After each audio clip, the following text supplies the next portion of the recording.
Que el Señor les bendiga a cada uno de ustedes, estimados hermanos. Tu hermano en Cristo, Marvin Corado, te saluda fraternalmente. Hoy, el tema que vamos a compartir, ¿cuáles son tus cárceles? Digo cárceles o cárcel, como sea, porque sucede de que lo que nos tiene atado, alejado de Dios, esclavizados, presos, esa es nuestra cárcel. Eso nos tiene atados y que nos aleja de Dios. Un tema muy precioso tomado del libro de los Hechos de los Apóstoles en el capítulo 16, en los versículos del 22 en adelante. Un suceso que le pasó a Pablo y a Silas. Una lectura muy conocida, pero que tiene un contenido, trae un contenido muy, pero muy grande. Grande ejemplo, grande enseñanza para ti y para mí. Vamos a leerla en el nombre del Padre, y del Hijo, y del Espíritu Santo. Amén. La gente se les echó encima. Los oficiales mandaron arrancarles las ropas y los hicieron apalear. Esto sucedió en Filipos. Después de haberles dado muchos golpes, los echaron a la cárcel, dando orden al carcelero de vigilarlos con todo cuidado. Al recibir dicha orden, los metió en el calabozo interior y les sujetó los pies con cadenas al piso del calabozo. Hacia la medianoche, Pablo y Silas estaban cantando himnos a Dios, y los demás presos los escuchaban. De repente se produjo un temblor tan fuerte que se conmovieron los cimientos de la cárcel. Todas las puertas se abrieron de golpe y a todos los presos se les soltaron las cadenas. Se despertó el carcelero y vio todas las puertas de la cárcel abiertas. Creyendo que los presos se habían escapado, sacó la espada para matarse. Pero Pablo gritó: no te hagas daño, que estamos todos aquí. El hombre pidió una luz, entró de un salto y después de encerrar bien a los demás presos, se arrojó temblando a los pies de Pablo y Silas. Después los sacó fuera y les preguntó: señores, ¿qué debo de hacer para salvarme? Le respondieron: ten fe en el Señor Jesús y te salvarás tú y tu familia. Le anunciaron la palabra del Señor a él y a todos los de su casa. El carcelero, sin más demora, le lavó las heridas y se bautizó con toda su familia a aquella hora de la noche. Los habían llevado a su casa. Ahí preparó la mesa e hicieron con todos los suyos una gran fiesta por haber creído en Dios. Palabra de Dios. Te alabamos, Señor. Hicieron una gran fiesta. Eso sucedió a la familia de aquel carcelero, de aquel hombre que había sido encomendado o encargado de no dejar salir a Pablo y a Silas de la cárcel. Estimados hermanos, Pablo y Silas eran hombres siervos de Dios, pero que en aquel tiempo estaban presos. ¿Y por qué estaban presos? ¿Por ladrones? No. ¿Por estafadores, malhechores? ¿Por homicidas? Tampoco. Por predicar el mensaje de Dios. La buena nueva del reino se iba transmitiendo de lugar en lugar. Y llegaron a Filipos. Pues estando en Filipos, la gente se le echó encima. Los golpearon, los azotaron, los apedrearon, los dejaron casi desnudos. Y de paso, los meten presos. Como que si fueran los más malos del mundo. Como que si merecieran estar presos. Estimados hermanos, ¿cuántas veces nosotros hemos caído en grandes cárceles, en grandes esclavitudes, en grandes problemas y eso nos ha imposibilitado poder servirle a Dios de una mejor manera, como a Él le agrada. Las cadenas que nos atan muchas veces a nosotros no son cadenas de grilletes de las que se les ponen, ¿verdad?, a los presos en las manos o en los pies. Aún más, a esto no solamente le habían amarrado, sujetado con cadenas, sino que de los pies también los habían amarrado o sujetado de los postes, de los barrotes más gruesos, más grandes, más fuertes de dichas cárceles, para que no salieran huyendo, para que no. Sin embargo, ese era un proyecto de Dios que estaba permitiendo para que ese carcelero y su familia se encontrara con Cristo Jesús el Señor y se convirtieran a Él. De hecho, ustedes escucharon que aquel hombre, al ver aquella bendición, al ver cómo Dios se había manifestado, permitiendo aquel temblor tipo terremoto, abriendo la cárcel, abriendo los barrotes, abriendo las cadenas, soltando las cadenas, aquel hombre quedó maravillado. Y de ahí comienza la conversión, su conversión. Y ahí comienza a pedir el bautismo, que es el primer paso de la fe, y invitar a aquellos dos hombres, el aprecio, el cariño, la admiración, el respeto sobre Pablo y Silas, hicieron una gran fiesta. Por eso Jesucristo mismo había dicho anteriormente que en el cielo hay grandes fiestas, en el cielo hay gran bendición, hay alegría, los ángeles se regocijan cuando un pecador se arrepiente. Ahí no fue solo uno. ¿De cuántas personas se compone una familia? Mínimo de 3. De padre, madre y un hijo o una hija.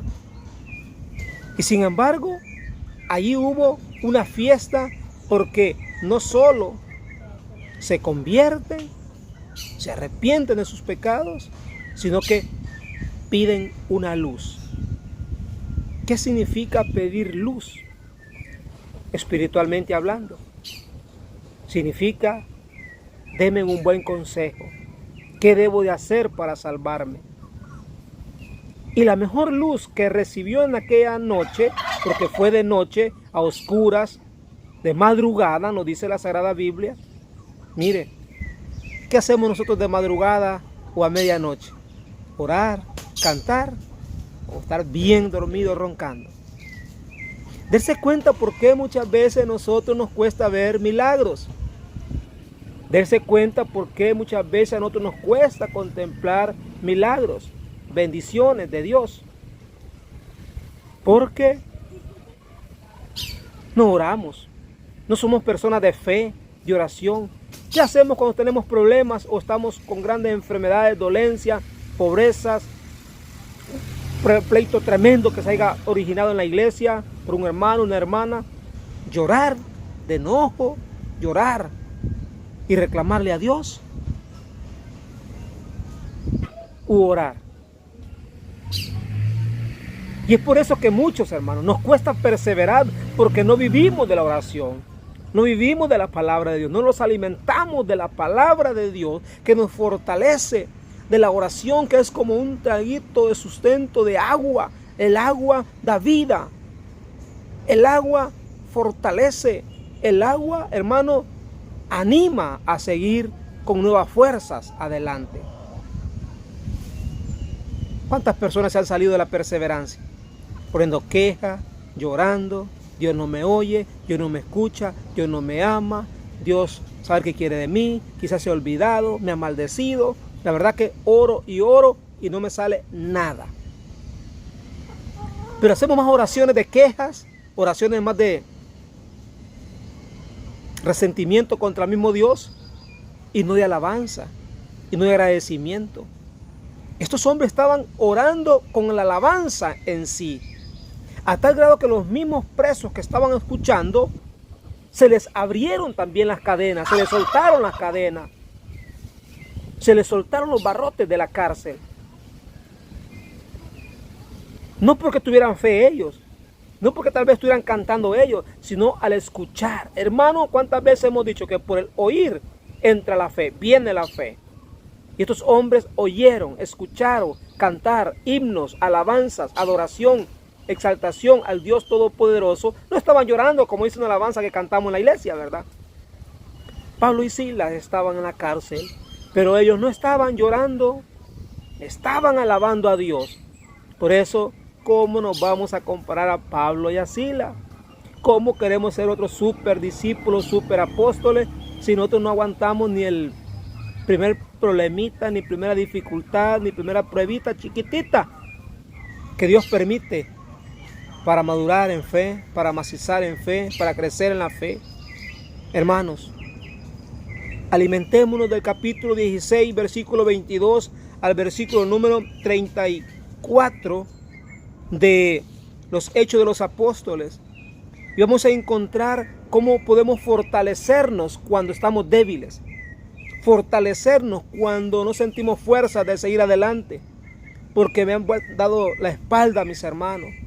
Porque no me han apoyado los hermanos en la oración. No me vienen ni a ver siquiera cuando estaba enfermo. No han preguntado ni tan siquiera por mí. No me han regalado ni mi dólar, ni mis $5, ni mis $10. Porque para quejarnos, porque para eso somos buenos. Y hay personas que han venido, no han regresado al templo por una decepción, frustración de eso. Nos damos cuenta que Dios permite las pruebitas, las pruebas grandes, las medianas, para irnos haciendo crecer en la fe, para ver qué tan buenos somos ya en sus manos, en su perseverancia. Y a veces decimos que tenemos 40 años de perseverancia, pero ahí está que con una media escupidita y nos caemos, nos deslizamos. Nos paramos una cáscara de guineo y adiós mis flores, no volvemos ni por la silla a la iglesia, ni a la misa tan siquiera, que los domingos, que es día que no trabajo, día que descansamos, ni tan siquiera eso.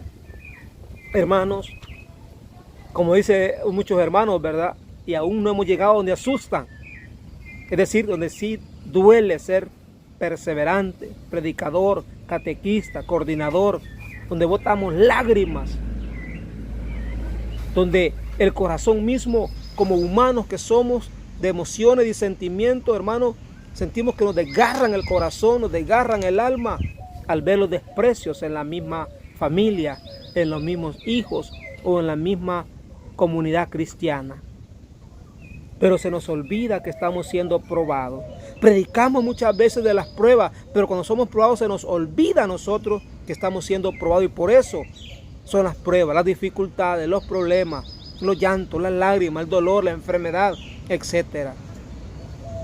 Estimados hermanos, estos hombres fueron aporreados, azotados, arrastrados, los dejaron semidesnudos y aún así no dejaban de predicar. Se alborotó contra Pablo y Silas y los magistrados ordenaron que los desnudaran y los azotaran. Y después de azotarlos mucho, los metieron a la cárcel, de ribete, ¿verdad? Los metieron a la cárcel. ¿Quiénes fueron? Los magistrados. ¿Quiénes fueron? Los jefes del pueblo.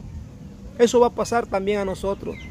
Cuando en nuestro país seamos mal vistos, criticados, que nos tengan en la mira, nuestro alcalde de la comunidad, nuestro regidor de la comunidad, las personas más importantes, y digan, este ya conozco quién es.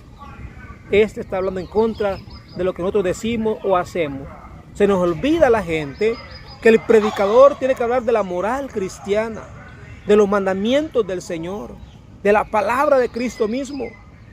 Y eso nos hace que nos vean diferentes, que nos vean de espalda, que nos tomen de enemigos y nos azoten. Tal vez no con golpes, tal vez no, hermanos, con bofetadas, tal vez no, pero con palabras. La Iglesia Católica no sirve, la Iglesia Católica está condenada, la Iglesia Católica, ¿verdad? Solo ahí hay solamente idólatras. La Iglesia Católica siempre la van a llevar de punta, porque es la Iglesia de Cristo. Y es por eso que no la toleran, no la aprecian, ni mucho menos la respetan. Qué inmoralidad más grande de grandes odíceres, predicadores, pastores famosos y no saben ni qué es el respeto a la integridad de la otra persona, de las otras personas, de las otras instituciones, que cuanto antes el respeto hacia los demás. Tu hermano en Cristo, Marvin Corado, te acompañó una vez más en este precioso tema que te invito que lo reflexiones, lo medites, pero también lo pongamos en práctica. Te estás ahogando en tus problemas, te estás ahogando en las dificultades de tu comunidad pequeña o grande en la iglesia. Alaba a Cristo, clama a Cristo, glorifica a Cristo. Hagámoslo siempre, ¿verdad? No dejemos de orar, no dejemos de clamar la presencia de Dios. Que el Señor te bendiga, que el Señor nos dé la fuerza para seguir adelante. Bendiciones para todos.